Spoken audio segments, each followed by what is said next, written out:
नमस्कार साथियों, मैं डॉक्टर लोकेश भाटिया स्वागत करता हूं आपका लोक टॉक्स चैनल पर। साथियों, आज के वीडियो में मैं चर्चा करना चाहूंगा ब्लैक फंगस या जिसको साइंटिफिकली मेडिकल लैंग्वेज में कहते हैं म्यूकोरमाइकोसिस पे ऊपर। तो आइए जानते हैं, समझते हैं ये क्या चीज़ है और क्या चर्चाएं आजकल मीडिया में और इतने सारे लोगों को ये जो तकलीफ हो रही है अचानक से क्यों हो रही है, ये क्या है, कैसे इससे बचा जाए, इन 3 प्रश्नों के ऊपर आज अपन चर्चाएं करेंगे। नमस्कार, सलाम, आदाब, सत श्री अकाल। मैं डॉक्टर लोकेश भाटिया स्वागत करता हूं आपका लोक टॉक्स चैनल पर। सब्सक्राइब करें प्रोफेशनल मेडिकल गाइडेंस के लिए, स्पिरिचुअलिटी एंड मेडिटेशन के लिए और लाइफ कोचिंग सेशंस के लिए। Thank you very much.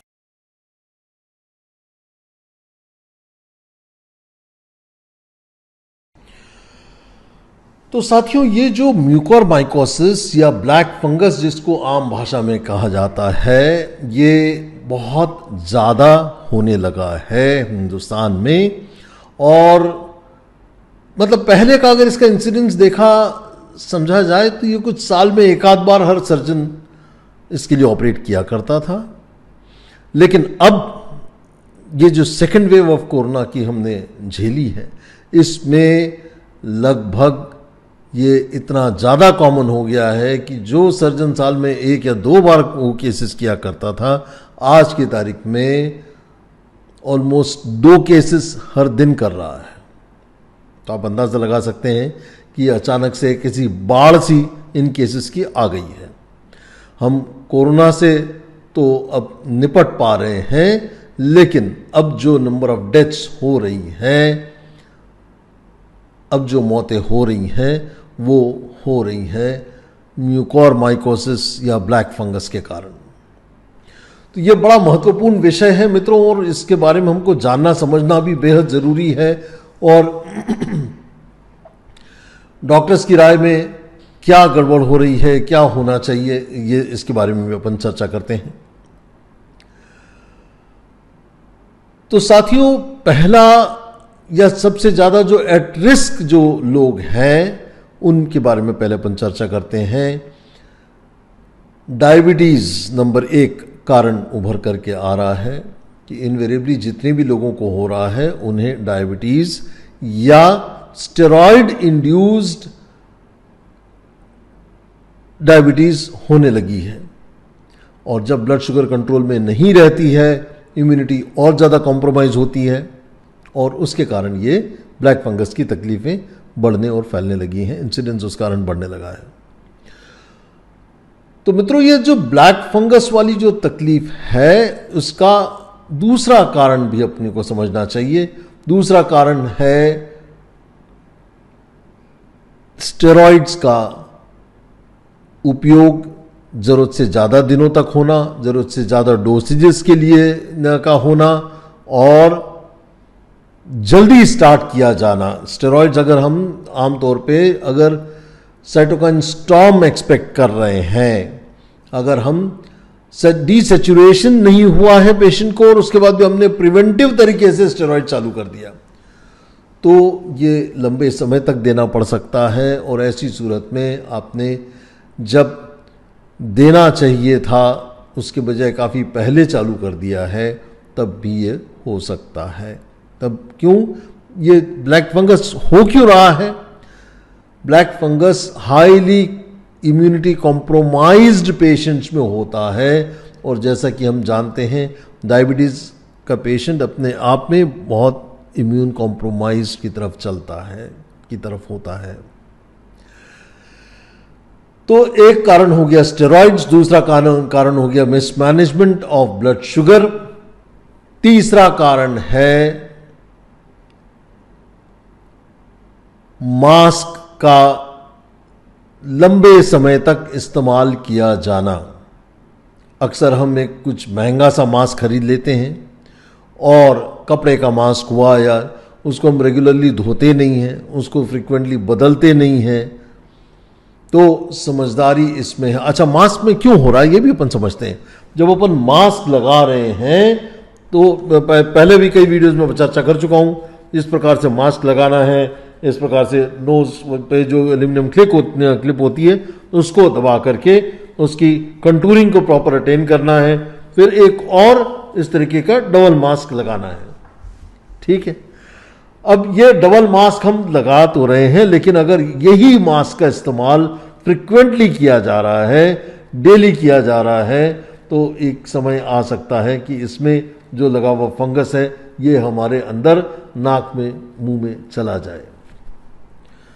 तो ये बात आपको समझने की है जनाब कि जो मास्क है उसको हमें ऑलमोस्ट डेली चेंज करें, और नहीं तो कम से कम हर तीसरे दिन नए मास्क का इस्तेमाल करें। पुराने मास्क को आप डिस्पोज ऑफ कर दें और नए मास्क का इस्तेमाल करें। ये भी ध्यान रखें कि कभी भी अगर छींक आ जाती है, लगातार छींकें आ जाती हैं, या जब आपको अगर लगातार मास्क के पीछे से बोलने का काम पड़ता है, निश्चित रूप से ड्रॉपलेट्स जो आपके मास्क में हैं उससे वो सरफेस मॉइस्ट हो चुका है, नमी पा चुका है, और ऐसी सूरत में वो फंगस कैच कर लेता है और वही आप इनहेल करने लग जाते हैं। तो साथियों, ये अभी कतई ऐसा समय नहीं है कि जब हम ये सोचें कि मास्क जैसी चीज़ के ऊपर हम ना इन्वेस्ट करें, क्योंकि ये लाइफ सेविंग या लाइफ डिस्ट्रक्टिंग हो सकता है। हमने अगर सही ढंग से फ्रिक्वेंटली मास्क को चेंजेस किए हैं तो निश्चित रूप से आप न केवल कोरोना से बचे रहेंगे, आप निश्चित रूप से ब्लैक फंगस नामक तकलीफ़ों से भी बच सकते हैं। ये ब्लैक फंगस का इलाज क्या है? सर्जिकल इलाज है। एक तो सर्जिकल इलाज मतलब ये है कि ये ब्लैक फंगस क्यों कहते हैं, इसको ब्लैक क्यों कहते हैं? क्या ये फंगस ब्लैक है अपने आप में? नहीं, ये फंगस जहाँ पहुँचता है वहाँ पे नेक्रोसिस एक मेडिकल टर्मिनोलॉजी है, वहाँ डेड टिश्यूज़ डेवलप कर देता है। वहाँ जहाँ पे भी पहुँचेगा वहाँ पे ये सर्कुलेशन रोक देगा, और रोकने से तुरंत जो है ब्लैक कलर का डेड टिश्यूज़ हो जाते हैं, और वो अपने आप में फंगस के साथ जो डेड टिश्यूज़ होते हैं वो ब्लैक कलर का होने के कारण इसको ब्लैक फंगस कहा जाता है। एक्चुअली ये उसको कहा जाए तो ये एक मिसनॉमर है, लेकिन जो चलन में है उसकी हम बात कर रहे हैं, इसीलिए इसको कहा जा रहा है कि colloquially it is being called as in India as black fungus, क्योंकि वो जो निकलता है वो ब्लैक कलर का होता है या काले कलर का होता है, इसलिए उसको कहते हैं, साइंटिफिकली इसको कहते हैं mucormycosis. So it is causing potentially fatal infection and which starts in nose and spreads to the eyes and then brain. ये एक जानलेवा खतरनाक इन्फेक्शन के रूप में उभर करके आ रहा है, जो कि नाक से एंटर होता है, आँखों तक चला जाता है, और नाक और आँख के ज़रिए ये ब्रेन में पहुँच सकता है, पहुँच रहा है।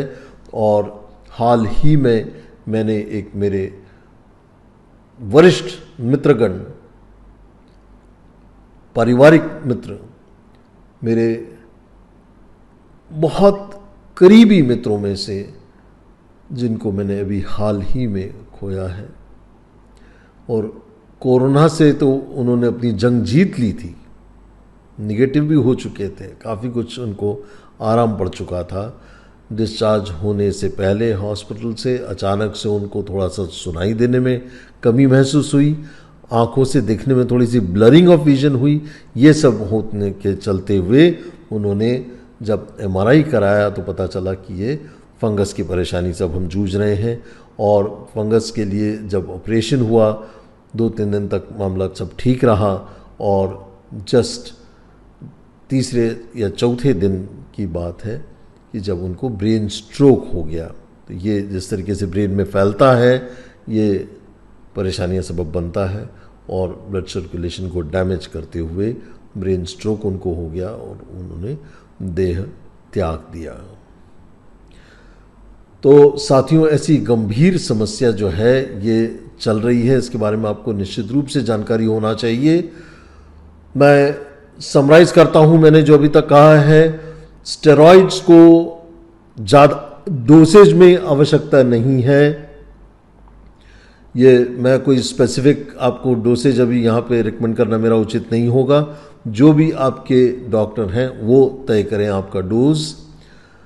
लेकिन ड्यूरेशन जो है ये कंफर्म करना चाहिए 6-7वें दिन, या जब भी डिसैचुरेशन चालू होता है। ऑक्सीजन सैचुरेशन का मैंने आपको पिछले वीडियो में बताया था कि क्या ज़रूरी है, वो जब चालू होता है तब स्टेरॉइड्स का रोल बनता है, क्योंकि वो एक inflammatory phase, acute inflammatory phase का मैनिफेस्टेशन है। वो साइटोकाइन स्टॉर्म का अंदेशा आपको दे रहा है, तभी जो है स्टेरॉइड चालू किया जाए। मतलब टाइमली अगर स्टेरॉइड चालू किया जाता है तब इसके चांसेस कम हो सकते हैं। दूसरा ये है कि स्टेरॉइड्स के इंटेक जो है कई बार कई लोगों को 20 या 25 दिन तक दिया जा रहा है, क्योंकि एक डर है, हर डॉक्टर को भी ऐसा लगता है, अभी बहुत क्लियरिटी नहीं है इलाज में भी कि कितने दिन के लिए दिया जाए, क्या किया जाए। तो एक और इस फंगल इन्फेक्शन से बचने का तरीका ये बताया जा रहा है साथियों कि स्टेरॉइड्स अगर चालू किए जाते हैं तो सही टाइम पे चालू किया जाए और अधिक से अधिक 10 दिन के लिए दिया जाए। दूसरा, एक और जो इलाज कोविड-19 में जो है, जो ब्लड थिनिंग एजेंट्स के रूप में जो दवाइयाँ चालू की जाती हैं, इनोक्सापैरिन या ओरल होता है रिवारोक्साबैन, उसकी आवश्यकता 3 हफ्ते तक ही महसूस की जा रही है। तो ये मुख्य रूप से हाल ही में भी ये ब्लैक फंगस के नंबर्स बढ़ने के बाद से ये 2 परिवर्तन प्रोटोकॉल्स में कोविड के इलाज में भी देखा जा रहा है। तो मित्रों, साथियों, मैं आज यही जानकारी आप लोगों के साथ शेयर करना चाहता था।